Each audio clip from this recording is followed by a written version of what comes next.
Hi guys, welcome to my YouTube channel. Myself Aftab Alam. आज मैं आपको पढ़ाने वाला हूँ क्लास 10th की पोइट्री का पहला लेसन, जिसका नाम है डस्ट ऑफ स्नो, बर्फ के कण। इसे लिखे हैं रॉबर्ट फ्रॉस्ट।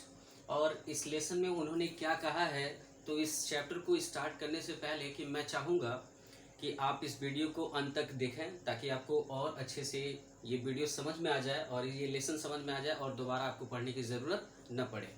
तो चलिए इस लेसन को पढ़ाने से पहले इसका कुछ बातें जान लेते हैं कि ये लेसन आखिरकार लिखा क्यों गया है।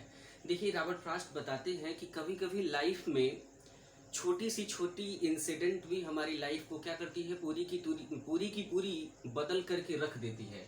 एक बार रॉबर्ट फ्रॉस्ट बहुत ज़्यादा उदास थे, इतना ज़्यादा उदास थे कि वह एक रास्ते से होकर के जा रहे थे। तो जब एक रास्ते से होकर के जा रहे थे तो एक रास्ते में धतूरे का पेड़ रहता है। उस धतूरे के पेड़ के नीचे ये खड़े हो जाते हैं और धतूरे के पेड़ के ऊपर ही ये बेचारे धतूरे के पेड़ के ऊपर ही एक कौवा बैठा रहता है, जो एक बर्फ का कण इनके ऊपर गिरा देता है।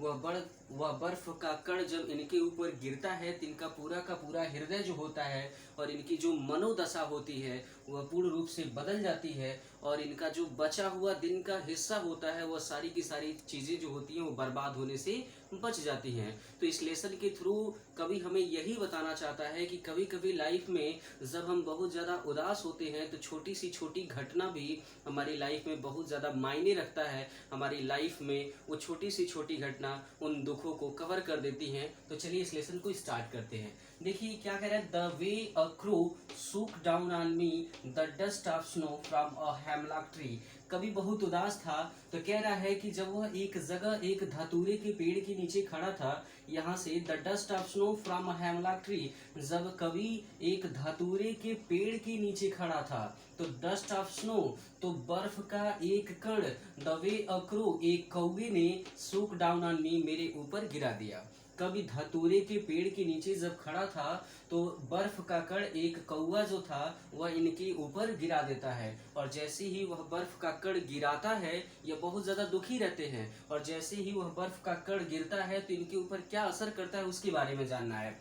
Has given my heart a change of mood and saved some part of a day I had rued। जैसे ही वह बर्फ का कण मेरे ऊपर गिरता है तो has given my heart, वह मेरे हृदय को क्या करता है, a change of mood, वह मेरे हृदय और मेरे मनोदशा को पूर्णतः परिवर्तित कर देता है। And saved some part of a day, और मेरे दिन का कुछ हिस्सा बचा देता है। I had rued, बर्बाद होने से, मेरे दिन का कुछ हिस्सा जो है वह बर्बाद होने से बच जाता है। आई होप, मुझे लगता है कि आपको ये वीडियो इस वीडियो को देखने के बाद आपको पूरा एक्सप्लेनेशन समझ में आया होगा।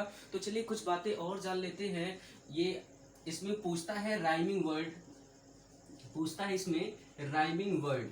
तो राइमिंग वर्ड किसे कहते हैं, राइमिंग वर्ड क्या होता है इसे जान लेते हैं। राइमिंग वर्ड, देखिए राइमिंग वर्ड क्या होता है, जिसका प्रोनाउंसिएशन, जिसका उच्चारण एक जैसा हो। किसी भी शब्द का जब उच्चारण एक जैसा होता है तो उसे हम राइमिंग वर्ड कहते हैं। जैसे देखिए क्रो, क्रो का यहाँ देखिए प्रोनाउंसिएशन क्रो, और इसका देखिए स्नो, क्रो स्नो, इसका प्रोनाउंसिएशन एक जैसा है तो क्रो का राइमिंग वर्ड क्या हो जाएगा, स्नो। उसके बाद देखिए मी और ट्री, तो मी और ट्री इसका प्रोनाउंसिएशन एक जैसा हो रहा है तो इसलिए मी का राइम क्या हो जाएगा, ट्री हो जाएगा। उसके बाद देखिए हार्ट और पार्ट, हार्ट का राइमिंग वर्ड पार्ट से। उसके बाद देखिए मूड, और मूड का राइमिंग वर्ड किससे है, र्यूड से। तो ये राइमिंग वर्ड, यानी राइमिंग वर्ड किसे कहते हैं, जिसका प्रोनाउंसिएशन एक जैसा हो उसी को हम क्या कहते हैं, राइमिंग वर्ड कहते हैं। और इसका राइमिंग वर्ड क्या है, ये ए है और ये बी है, फिर से ये ए है और ये बी है। इसको मान लीजिए सी डी, तो इसका राइमिंग वर्ड जब आप ढूंढेंगे तो क्या मिलेगा, ए बी, और इसका क्या मिलेगा, सी डी, ये इसका राइमिंग वर्ड है। तो राइमिंग वर्ड एक बार और जान लीजिए कि जिसका प्रोनाउंसिएशन, जिसका उच्चारण सेम हो उसी को राइमिंग वर्ड कहते हैं। एक और चीज इसमें पूछा जाता है कि अलंकार क्या है, और इसमें आपको हम बता दें कि ये दिया है एंड सेव्ड सम पार्ट। अक्सर कर इस लेसन से ये पूछ लिया जाता है एक बोर्ड एग्जाम में कि and saved some part which types of figure of speeches, यानी यह कौन सा अलंकार है। तो हम आपको बता दें एक अलंकार alliteration figure of speech, alliteration figure of speech क्या होता है? अलंकार मीन्स अनुप्रास अलंकार किसे कहते हैं? तो आप जानते हैं जब किसी वर्ड की पुनरावृत्ति, जब किसी अक्षर की पुनरावृत्ति बार बार हो, उसी को हम अनुप्रास अलंकार कहते हैं। तो यहाँ देखिए ये शेप्ड है और ये सम है, तो शेप्ड का देखिए एस और सम का देखिए एस, तो ये इसकी पुनरावृत्ति बार बार हुआ है, इसी वजह से यहाँ पे कौन सा फिगर ऑफ स्पीच है? एलिट्रेशन फिगर ऑफ स्पीच है। आई होप आपको ये पूरा का पूरा वीडियो समझ में आया होगा, और अभी तक आप मेरे चैनल पे नए हैं तो मेरे चैनल को सब्सक्राइब कर लीजिए, लाइक कर लीजिए, बेल आइकन को दबा लीजिए, ताकि आगे से आने वाले वीडियो आपको प्रोवाइड होते रहें। और एक दिन मैं आपको पूरा का पूरा अलंकार पे पूरा का पूरा एक वीडियो आपको बना के दे दूंगा, ताकि अलंकार आपको आगे से दिक्कत नहीं हो। Thank you very much.